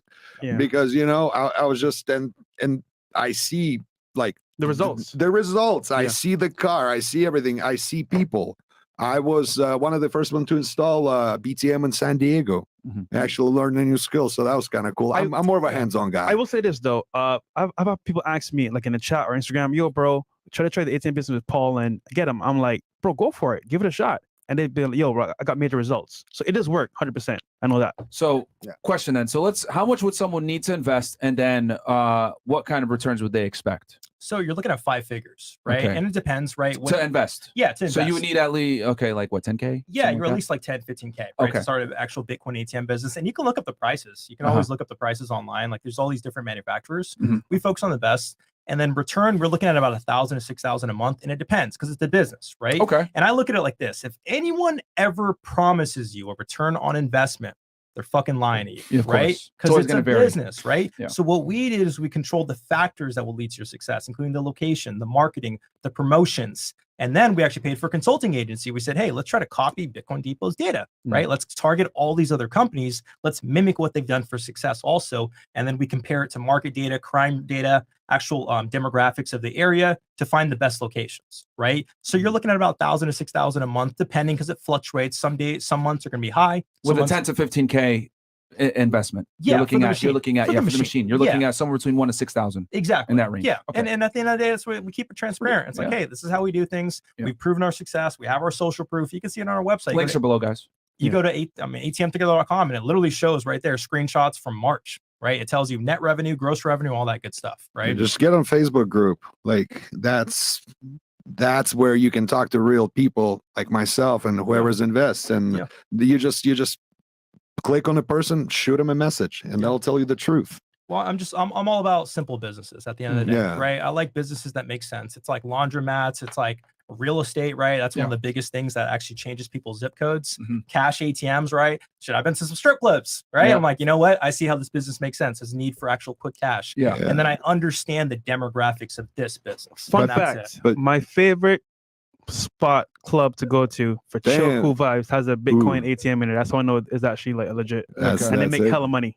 It's just one of those things, right? And it's a secretive business. No one's talked about it. I mean, the first one was in the Bay Area like 10 years ago, right? And it didn't gain traction. And I look at it like this, right? We're the people saying, hey, you know what? You should invest in this. You don't have to if you don't want to. It don't matter. It don't matter to us. But years down the road, we're like, man, I heard about that on Fresh and Fit that one time. Guess what's going to happen? You're like, man, I missed the actual boat. When CNN or when Mad Money or whatever that guy, Jim Cramer, starts talking about something, it's already too late. Right. That's how I always look at things. Right? Get them. But how many people in chat actually proactive? Who likes to do homework? People are lazy. So people like to talk. Talk is cheap, guys. Do your homework. Actually join the Facebook group. Hit up people, ask. Stop just, he said, she said. If you're real, just get on it. Find out for yourself because people just yap. Yeah, and the easiest way to do it, like the easiest way to actually figure out if something makes sense, is literally you can go to Coin ATM Radar. You can look up on Google Maps Bitcoin ATM. Go to the store and talk to the business owner. I'm like, hey, whose machine is this? Right? Have you seen people use it? Like, how much money have you seen them put in? That's it. Right? Because there's no way we can own every single machine. Sure. You're not wrong being skeptical. Take out of the internet. Go ahead and do research as with anything. But I mean, there's no doubt about it that cryptocurrency is definitely going to be the future. I mean, we're moving more and more towards digital currency. So I've seen guys put money into the machine and send girls crypto. Like, what the fuck? Probably like OnlyFans too or something, right? Yeah. Bro, Yeah, it's simping. insane, bro. Is. Like Digital in simping. a strip club. Yeah. Yeah. Legit right there. Yeah. Yep. Yeah, Wow. your wife doesn't check your Bitcoin, so Clever. Clever. So, all right. So let's say someone has, 10, 15K to invest. What would they do? Would they get on a call with you guys and discuss, hey, I want to do this. And then you guys basically, they give you the money and then you guys just basically ship them the ATM and then you tell them where the most optimal places are to put it to get the highest ROI. Like you guys handle all that logistics? That's a very good question. So we always break it down first. Like there's going to be calls, an enrollment agreement, all that good stuff, right? Fully transparent, coming from law enforcement. Mhm. But the way it works is real simple. Everything's managed. There's a few things, right? You got to start your own business, right? You got to open your own bank account. We can't do that for you, Yeah. right? You got to start an Someone- LLC. And if someone tries to do that for you, it's probably a scam, right? You don't want to give them your bank info, right? Yeah. You start all that basic stuff, then we actually order the machine, ship it to the place that we find for you also. But you screen it yourself also. So we tell you, Okay. hey, this is the location, this is the data, this is the recording of us speaking to the person. I'm assuming you guys try to put it close to them as you can. It depends what they want. So we actually have one of our most recent investors. He actually is in Colorado. He installed one in Georgia, and you see it. It's actually online. It's on my stories. Okay. The dude made like $1,400 his first month, right? Okay. It was a loteria, right? So they sell lottery tickets. Okay. Certain population that's over there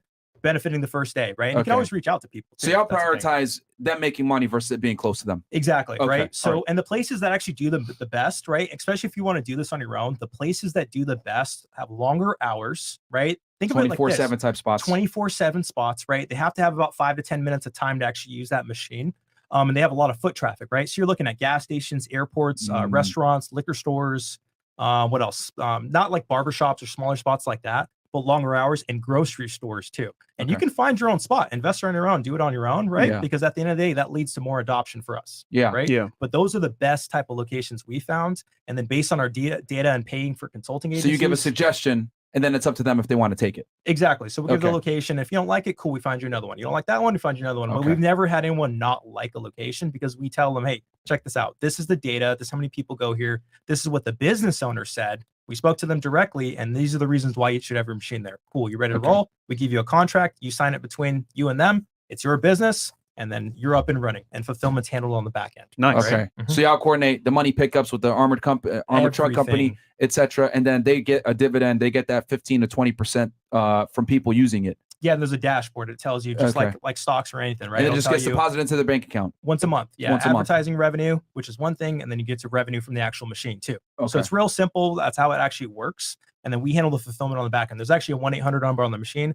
We handle everything. You'll never be called for that machine. So there's it's zero, literally hands off. That's why we see a lot of real estate investors and we see a lot of people like in your position Mhm. because you're diversifying your income, Right. right? It's a simple business. It makes sense if you want to build it on side. I mean, that's why I have military buddies investing. That's why we're investing because we came from simple backgrounds. We know simplicity equals success, right? Simplicity scales, complexity fails. So we keep it Of as course. simple as possible, and that's it. That's how it runs. Okay. So this is really something for people that like, hey, I got 10,000, 20,000, 30,000. I don't know what to do with it. Yeah. And this is a way to get a quick, easy hands-off way to get almost damn near 10% ROI. It looks like Yeah. to me, if not more.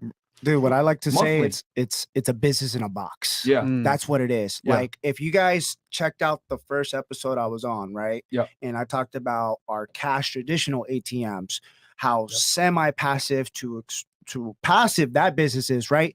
The only thing that people didn't like about it is the fact, and this is what 1,700 clients they didn't like about it. Some people is the fact that they had to go reload the money into the actual cash ATM. Yeah. So you got to think about that. Fun fact, guys, about 80% of our clientele is actually women. It's really? it's a Oh, trip, shit. bro. Yeah, I don't know what it is, man. hey, You know, Wow. and they bring the husbands, the boyfriends. You know, I remember when he first started, he was like on Zoom with like the couples. Yeah. They're like, "Yeah, man, thanks for helping out my wife." I'll be like, "Yeah, who you talking to, bro?" You know, but yeah, man. Like, so ultimately, a lot of our clients, they were like, "Hey, I don't feel safe loading up the ATM with a bunch of cash." And I was just like, "Paul, do you like suggest I get a gun?" I was just like, "Whoa, I don't know. I was strapped." Yeah. You know what I'm saying? So anybody trying something on me, it's bad for you. Yeah. But with that being said, not everybody can, get a gun in whatever state they are, especially if they're in Cali, right? Yeah, exactly. So with the Bitcoin ATM, this is the most passive type of investment that you can do. And trust me, this is coming from somebody that, originally told this guy, "Hey, fuck your Bitcoin, right? Yeah. But the thing is, you got to look at it as basically you're the middleman. You're basically the person just connecting the buyer with the seller, and then we're all in business together, and you're essentially getting that 10% and return on investment with every transaction. And here's a cool thing about it. It ain't like going to Tootsie's, right? Going to a strip club where you need like 500 transactions to make $5,000 or whatever, right? Yeah. No, all you need is like 1 or 2 transactions a month. That ain't a barbershop, yo. 1 or 2 transactions a month, and you're making thousands of dollars. It's cool. And I'm gonna tell you this: with any type of business, you're not gonna get rich off of one investment. Of course, yeah. It's like real estate. And this is what everybody got to understand, is the fact that you start off with actual millionaires that are helping you build a business. And that's what people got to get through their mind, because like anything else, we've invested literally hundreds of thousands of dollars in learning the skill set that we had. This is why I was able to expedite my wealth. I can share my story within a few years, right? So at the end of the day, dude, this is what we're basically trying to say is, hey, we can start you off, and then if you need more help, we got the team to do it. Yeah. See, money loves speed, right? I'll say, for example, most guys that want to get businesses, they'll be like, oh, I'm gonna try it myself. I'm gonna buy all this stuff myself, figure it out. Bro, that's a learning curve, man. Yeah. You have a mentor that's gonna help you. Why not take the mentor's help? They already learned the whole learning curve. They've been through it themselves. And I think the important thing to also understand is that you're not going to get rich off one ATM, guys. Yeah, like, you're going to have to buy a bunch of them to really get rich. It's the same thing with real estate, right? Like I had to buy, I have 12 properties now. Now it's really starting to come in, but after 1 or 2, that's not enough. You have to have multiple properties. My story is different. I hit the curb in November, December as an online coach. Our business goes down. Yeah. A lot of coaches are forced to lower their prices and, devalue their service. Yep. I get 1 or 2 ATMs, and that kind of makes up for the slow business time. That works for me. My value stays as an online fitness coach. I don't have to try to get more clients, lowering my value and my service. While I know I got that little pat right there with a couple of ATMs, Bitcoin ATMs that make up for that loss, because again, it's business. Look at it long term as you're not going to get. We don't like the little get rich quick schemes. I think that's very important for the audience to know, is that this isn't a get rich quick scheme. This is 100%. something to augment the money you're already making so that you have a cushion. 100%. You can scale it if you like, right? And we do have business partners. We have clients that do that, right? And you see the social proof. It's there. It's online. People post their photos standing right next to it, right? But we look at it as like this, hey, it's a long-term investment, because at the end of the day, it's like real estate. If you get into real estate and you buy a single family home and you rent it, and you're like, I'm going to make $1 million this year, you're going to have a rude awakening, right? But 20 years from now, 15 years from now, when you have generational wealth, that's a little different story, right? When you build your portfolio. So that's how we look at things. Okay. Right? Okay. All right. That's solid. But chat can you get haircut every week. Just ask the barbershop owner, what do you make on that ATM? Yeah. That's it. It's simple. No, absolutely. It's a sustainable business for anybody that's looking to invest. At the end of the day, here, this is what we got for you guys. Just like last time. I think last time I was here, we gave away like a free ATM or whatever. Oh yeah. But we got something for you guys. All right. Yeah. So with that being said, we actually had a raffle last week. So we're giving away a package. We're giving away ATMs, all that good stuff. 2 out of the 3 people didn't claim the prize. Check my Instagram stories. It's like we name them off. It's randomized. You see the wheel spinning and everything, right? So we're actually giving away 2 ATMs, right, for free. There's no Bitcoin ATMs. It's actually cash ATMs. Cash ATMs. So they're gonna be cash Chat, ATMs. get ready, chat. Yeah, so it's cash ATMs, real simple, and it's actually going to be tomorrow. We actually have our own little Facebook Lives. We're going to announce the winners on. It's perfect timing for this Money Mondays. So all you have to do is literally inside the actual, I think it's in the bio, right? It's a link. Click on it. It goes to our Instagram profile.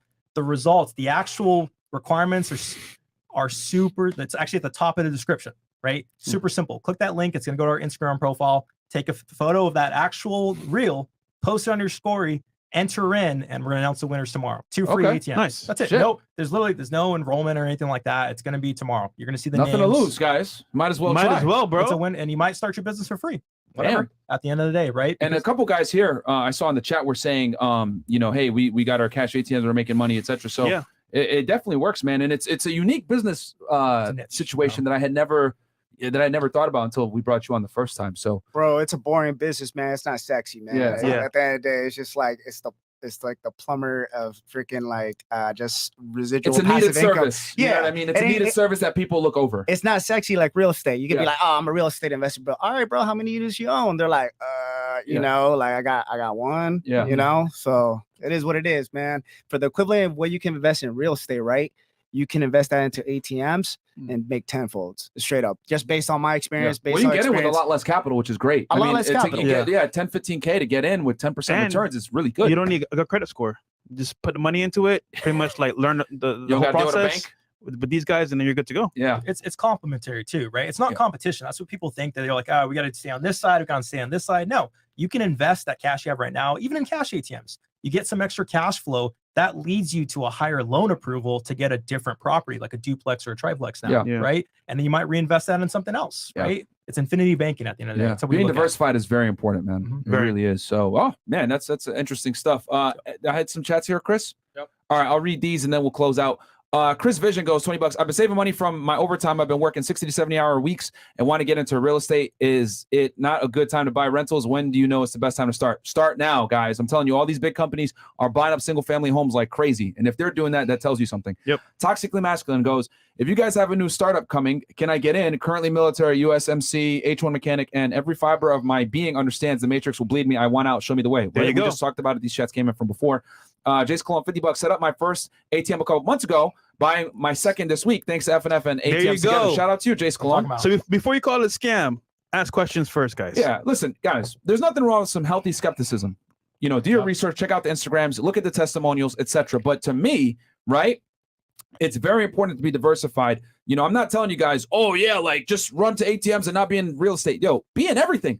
Be in crypto, be Yeah. in real estate, be in precious metals, have an ATM, have a, have obviously your business, like have different means of income. So regardless of what happens, you're protected, man. Being diversified is so important. Free Agent 456 goes, Alex, interested in starting ATM business through your website while on child support. Would that affect anything? Would you break it down a bit? Thanks. Yeah. So with that, put that business in somebody else's name, because they're going to try to take you for that child support. Okay. There you go, my friend. All right. Clever. DN Styles, $20. Is it more beneficial to pay off collections or dispute the charge on my credit report? It was made by family I no longer live with, and I don't mind just paying. Thanks, Freshandfit, for putting me on the right path. Bro, if you have the money, just just pay it go off, ahead bro. and pay it off so you don't Yeah. deal with the headaches, Yeah. man. Yeah, bro. Just pay it off. Because once your stuff is in collections, it's bad. But call the collection company and tell them, hey, can we negotiate? This is all I have, bro. This is all I got. I want to See pay it what off, happens. man. But pay it off and get that shit off, because once it's in collections, that's when your credit score tanks by like 200 points. Anything else? No, we're good. All right, so guys, I'll turn it to y'all, man. I'll give y'all the last word. And then where can they find you guys as And where well? can they find y'all? Yeah, absolutely, guys. So you guys can find us at www.atmtogether.com. Look, also check out our IGs, Paul Alex Espinoza. Get them Y. Get 'em. GEDAMWHY. There's a lot of scam profiles out there, guys. Watch Yeah. out. And they're all below as well, guys. Their Yep. Instagrams. Sorry, and then Mike. And for me, you can find me on Planet Mike, and I'm currently assisting Paul and Gedam. Basically, their right hand. Our muscle. There you go. The muscle. Muscle Yeah. team. Okay, cool. So, guys, they're ATM Together. Check them out. Their links are all below. I think it's a fantastic side venture that you guys can do, right? Dude, To make some if you got passive money income. saved up doing nothing, 10, might as well. 15K, might as well, versus, Yeah. having it in the bank and having it lose value. Lose money. Assets, Yeah, you know? assets. Yeah. Yeah. So, Weenie Magic goes $20. I'm a 19-year-old college student with 721 credit score. I watched last time you were here and saved $2K for a cash ATM. I want to know if I should get a loan for a Bitcoin ATM and with profit pay off the loan. What do you Have think? y'all ever had someone do that? So the question is, So he said he watched last time you guys were here. He saved $2,000 for a cash ATM. He said, I want to know if I should get a loan for a Bitcoin ATM and with profit pay off the loan. So Bitcoin ATM is a little bit more, I guess, than a cash ATM. so I'm gonna keep it real with your position right there. If you only have $2,000 to your name, you got to invest in yourself first, right? Right. Okay. Because let's just keep it Facts. real. If you Facts. only- Straight up. Yeah, if you only have $2,000 to your name, invest in an actual marketable skill, start Yeah. generating revenue, then start thinking about investments. Yeah. That's how I look at it. This is Yeah. something that you guys do once you have some capital built up. You know what I mean? 'Cause Or like- you can go start ahead. with a cash ATM and then work your way up if Yeah. you want to. But 2K, invest in yourself first. Absolutely. Yeah. Absolutely, man. All right, guys, we're going to be back with an after hours here in about maybe an hour or so, hour and a half. The girls we're going to have a packed panel. Yeah, so full panel. We'll catch you guys here in a little bit. All their links are below, man. Go check them out, guys. We'll catch you on the next one. Peace. I ran so